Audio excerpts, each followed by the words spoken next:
여러분 안녕하세요.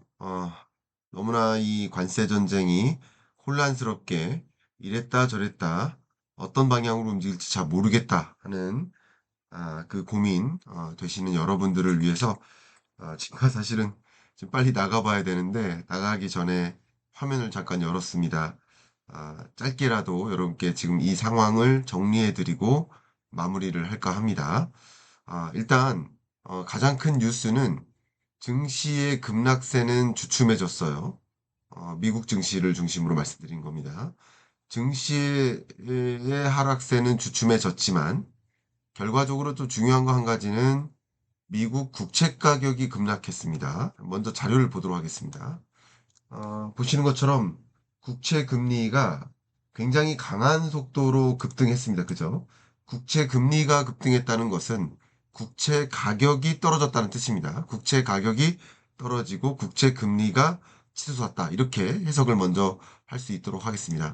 자, 그러면 왜 미국 증시는 하락세가 주춤해졌고 국채 가격은 급락했는지 폭락했는지 이 부분에 대한 여러분께 의견을 드릴 수 있도록 하겠습니다. 일단 첫 번째 중국의 맞보복에 대해서 미국이 어떻게 대응할까가 중요하다고 말씀드렸죠. 근데 중국의 맞보복에 대해서 미국도 맞보복을 조치한 겁니다. 바로 50%의 추가 관세를 발표한 겁니다. 근데 이 50%의 추가 관세는 뭐 저는 솔직히 봤을 때 그냥 아무 논리도 없고 그냥 마치 유치원생 아이들끼리 때리니까 때리고 그래 너 때렸어 그럼 나도 또 때릴게 하는 그냥 무논리성 그런 관세 전쟁인 것 같습니다. 그냥 감정 싸움 하는 듯이 그냥 관세 가지고 이렇게 전쟁하는 모습인 것 같습니다. 자, 그러면 어쨌든 이런 미중 간의 관세 전쟁이 처음에 일기 때는 뭐 예를 들어서 10% 관세 때리고 중국도 10% 관세 때리고 그러면 결과적으로 25% 관세 매기고 관세 매기고 이런 식으로 조심스럽게 관세 전쟁을 펼쳤다면 이번에는 정말 극에 달한 모습이다라고 좀 평가를 해볼 수 있을 것 같습니다. 그래서 제가 지금 이런 상황에 대해서 의견을 드려본다면 여러분이 이 부분을 좀 정리를 해야 될 것 같습니다.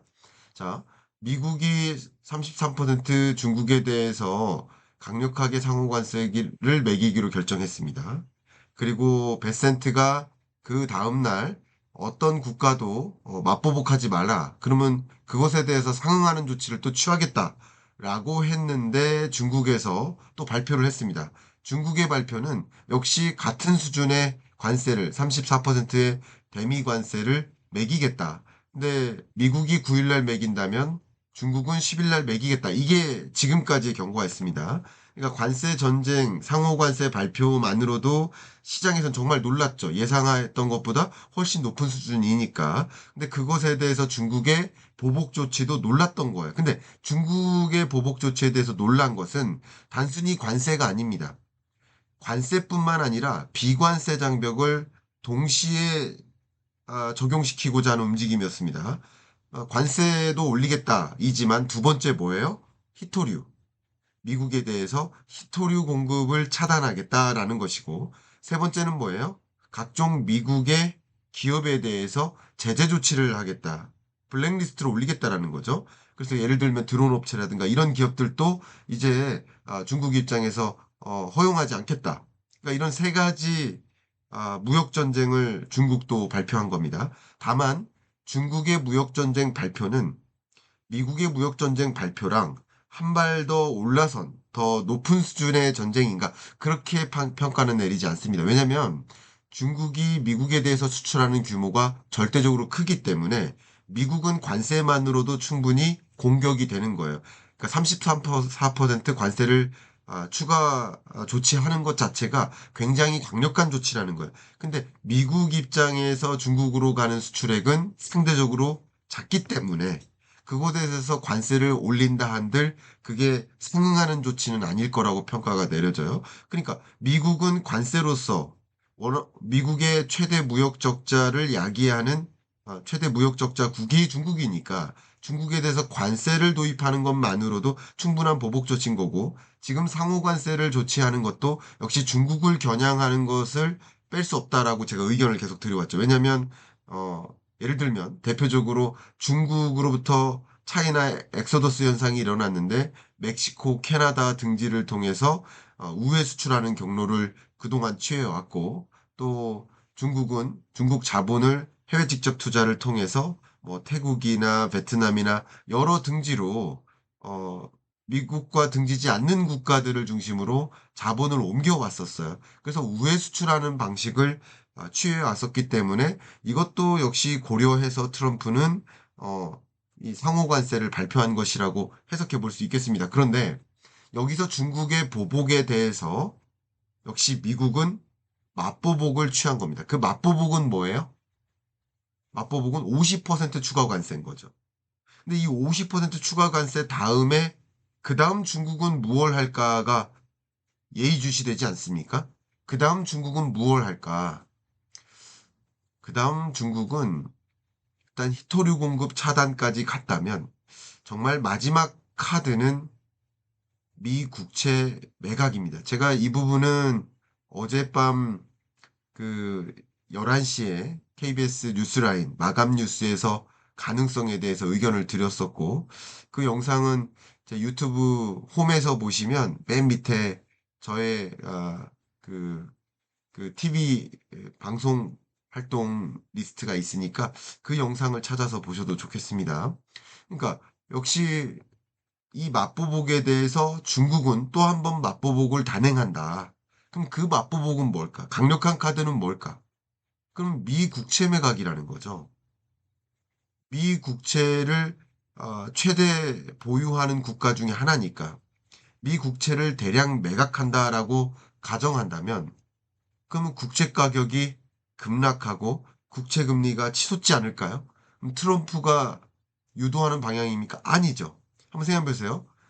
미국은, 특히 트럼프는, 공화당 정치인들은 어쨌든 중간 선거에서 이겨야 돼요. 중간 선거에서 승리하기 위해서는 미국 국민들을 위로해 줘야 돼요. 어떤 위로죠? 높은 물가와 높은 금리를 위로해 줘야 돼요. 너무나 높은 물가를 만났고 너무나 높은 금리를 만났기 때문에 그 바이든 행정부가 싫어졌다라고 해서 바이든 행정부 혹은 해리스 정부를 어, 투표할 수 없으니 차선책으로 트럼프를 어, 지지했던 것이다라고 평가할 수 있어요. 그래도 트럼프는 바이든 행정부만큼 물가 상승을 놔두지 않을 거야. 금리 인상을 놔두지 않을 거야. 이런 기대도 일부 있겠지만 그냥 어쨌든 이렇게 너무나 높은 물가, 너무나 높은 금리를 만들어 놓은 아, 현 정부에 대한, 그러니까 바이든 현 정부에 대한 지적인 거죠. 그것에 대한 공분인 거죠. 그것에 대한 반로로서 트럼프가 당선이 됐다고 볼 수 있겠는데, 그러면 남은 중간 선거까지 트럼프는 무엇을 해야 됩니까? 물가 안정을 유도해야 되고, 첫 번째. 두 번째는 당연히 금리 안정을 해야 되죠. 근데 역시 중간 선거를 앞에다 두고 한 가지 아이러니가 뭐냐면, 역시 중간 선거를 잘 치르기 위해서는 정부로서는 적극적인 재정 편성, 확장적 재정 정책을 유지해야 됩니다. 그럼 확장적 재정 정책을 유지하려면 더 많은 국채를 발행해야 되겠죠. 상식적으로 빚에 의존해서, 부채에 의존해서 나라 살림살이를 해야 되지 않겠습니까? 더군다나 미국 국민들 혹은 기업인들에게 유리한 조건을 만들어주기 위해서, 또 매력적인 그런 환경을 만들어주기 위해서 감세 정책까지 펼치고 있으니, 확장적 재정 정책을 펼쳐나가기 위해서는 역시 국채를 추가적으로 발행해야 됩니다. 근데 국채를 발행해도 아무도 사지 않는다면, 지금은 국채를 발행하지만 그 국채를 사주지 않는 흐름인 거예요. 그게 국채 금리가 상승하는 거예요. 근데 이제 국채 금리에 대한 시장의 판단은 다음 중국의 카드는 국채 매각일 수 있겠구나 하는 공포감, 하는 우려감이 작용될 것입니다.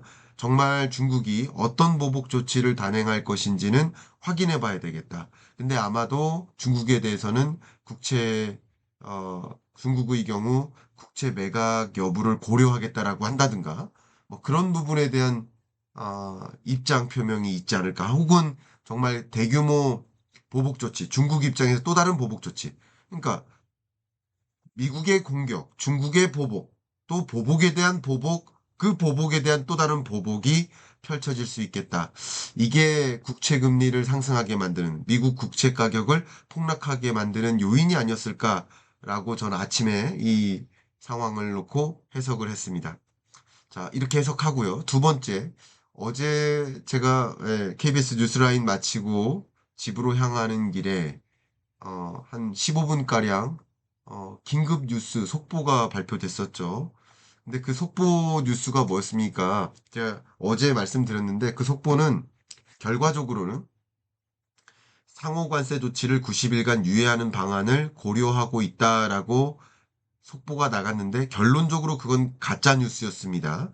근데 그 백악관 국가경제위원장이 있어요. 해싯이라고 합니다. 케빈 해싯. 트럼프 말고 경제위원장 이름까지 우리가 들어야 되나 하는 생각이 참 드는데, 그죠? 우리나라의 같은 급 인사는 잘 모르면서 미국 인사를 기억해야 되나, 베센트 정도만 알면 되는 게 아닌가, 이런 생각을 또 하시는 분도 계실 텐데, 어쨌든 국가경제위원장이 있습니다. 이 분이 뭐라고 얘기했냐면, 물론 이것은 가짜뉴스다라고 백악관에서 공식적으로 입장을 취했지만, 폭스뉴스 인터뷰를 하는 중에 상호 관세 조치를 90일간 유예할 생각이 있느냐라는 질문에 대해서 이 위원장은 뭐라고 얘기했냐면 트럼프 대통령이 결정할 것이다. 그러니까 내가 결정하는 것이 아니라 트럼프 대통령이 결정할 것이다. 라고 답했는데 많은 언론들이 그걸 가지고 뭐라고 했냐면 해싯 위원장이 중국을 제외한 전 세계 국가를 상대로 상호 관세 조치를 90일간 유예하는 방안을 고려하고 있다라는 식으로 거짓 보도한 거예요. 가짜 뉴스를 보도한 거예요. 심지어 어떤 뉴스들은 뭐였냐면 CNBC가 그렇게 보도했다라고 보도하는 거예요. 근데 CNBC는 그런 종류의 보도를 전혀 하지 않았어요. 우리나라 언론들도 속보라고 다 이렇게 발표했습니다. 저도 어, 이 해외 언론과 그리고 한국 언론을 보고 저도 속은 거죠. 그렇지만 제가 그 영상을 내리지 않은 것은 그 영상에서 제기했었던 중국을 제외한 나머지 나라는 유예할 수 있다. 그걸 고려할 수 있다라는 그 방향성은 유지된 거예요. 그래서 제가 놔둔 것이고 어제의 영상에서도 제가 돌아가는 길에 거의 끝부분에 그런데 이런 것들도 가짜뉴스일 수 있다. 저는 그런 가짜뉴스일 가능성이 높다라고까지 판단했었거든요. 갑자기 그럴 리가 없으니까. 가짜뉴스도 있다라고 제가 코멘트를 했기 때문에 그 영상을 또 놔둔 겁니다. 그 영상이 갖고 있는 의미가 있고 방향성에 있어서 전혀 다른 방향으로 일이 전개되는 건 아니다. 결국 트럼프발 관세 전쟁은 중국을 겨냥한 것이구나 라는 것을 충분히 해석해 해주는 그런 부분이 충분히 있었다라고 생각합니다. 그래서 저의 의견은 증시는 하락세가 주춤했다. 이것은 뭡니까? 역시 중국에 대해서만 전면전을 펼치고 나머지 나라에 대해서는 뭔가 긴급한 협상 조치를 취해 나가겠다라고 했으니까 협상을 단행해서 이거는 뭡니까? 어쨌든 미국 입장에서 한 발 물러선 거죠. 미국이 먼저 적극적으로 협상하겠다고 했으니까 협상력이 약해지죠. 그러니까 어느 정도 적당한 범위 내에서 협상을 단행하고 관세를 유예하거나 철회하거나 할 수 있겠다. 트럼프는 원래 이랬다 저랬다 하는 인물이고 뒤집었다 놨다 하는 것이고 그리고 트럼프가 만지작거리는 모든 카드는 대부분 행정명령으로 가능한 것들이에요. 근데 바이든 행정부 때 했던 일들은 IRA, 칩스법 다 의회를 통과해야만 가능한 일이에요. 그러니까 대통령 혼자서 이랬다 저랬다 할 수 있는 일의 성격이 아닙니다. 그러니까 관세 정벽은 이랬다 저랬다 할 수 있는 것이고 그리고 비관세 장벽은 그럴 수 없는 일이니까 역시 앞으로의 전개도 어떻게 전개될 수 있을지 우리는 지켜봐야 됩니다. 이렇게 여러분들이 이해해 주시길 바라고 이게 결과적으로 우리 증시에는 상대적으로 아무래도 생각했던 것보다는 중국에 대한 보복은 좀 강한 건 맞아요. 그런데 중국에 대한 보복으로만 끝나고 다른 나라는 유예하겠다라는 것이 뭡니까? 그게 어떤 시나리오라겠어요? 증시에는 긍정적인 시나리오라고 어제도 말씀드렸죠. 바로 그겁니다. 다만 국채 가격이 하락하는 것 이런 것들을 좀 살펴보실 필요가 있겠고 이미 많은 조정을 거쳤기 때문에 이어지는 관세 전쟁의 경과에 따라서 언제든지 증시가 추가적으로 급락할 수도 있고, 예를 들어서 유럽이 나 협상 안 하겠다라고 나서면 어떡할 겁니까? 협상 안 하겠다. 협상 안 해주겠다. 나도 그냥 관세 때리겠다. 예를 들어 이런 식으로 나와서는 어떡할 겁니까? 역시 중국이 또 다른 보복 조치를 단행하면 지금 이런 상황, 그러니까 중국을 제외한 나머지 나라는 유예하겠다라고 발표한 이런 상황에 가격이 형성되는 거 아니겠습니까? 근데 이런 상황에 중국의 추가 보복, 강력한 보복 조치가 단행되면 미국 정말 경기 침체 공포감이 더 커질 수 있고, 그러면 또 세계 증시는 또 요동칠 수 있습니다. 그러니까 이런 여러 가지 것들이 가능하면 이거 두 가지인 거죠. 이 관세 전쟁을 어쨌든 축소하고 유예하는 방향으로의 전개냐, 아니면 보복의 보복의 보복으로 가는 더 격화되는 양상이냐. 큰 틀에서 이 두 가지 시나리오입니다. 이 시나리오가 이렇게 전개되느냐, 이렇게 전개되느냐에 따라서 미 증시든 한국 증시든 영향이 있을 것이다. 현재로서는 다소 나머지 국가들은 안도하는 마음, 그게 반영된 주가의 형성이라고 해석해 볼 수 있겠습니다. 지금 어젯밤 오늘 일어났던 이런 일들을 이렇게 정리를 해드리기 위해서 제가 긴급 속보로 전해드리고요. 제가 자료도 오늘 준비도 많이 못한 상태에서 저도 지금 바로 나가봐야 되니까 이렇게 준비를 했는데, 여러분께서 지금 경기 판단하시는데, 관세 전쟁의 경과를 판단하시는데 도움이 되셨기를 바라는 마음, 그런 마음 담아서 이상 마무리하겠습니다. 하루 행복하게 마무리 하시길 바라겠습니다. 감사합니다.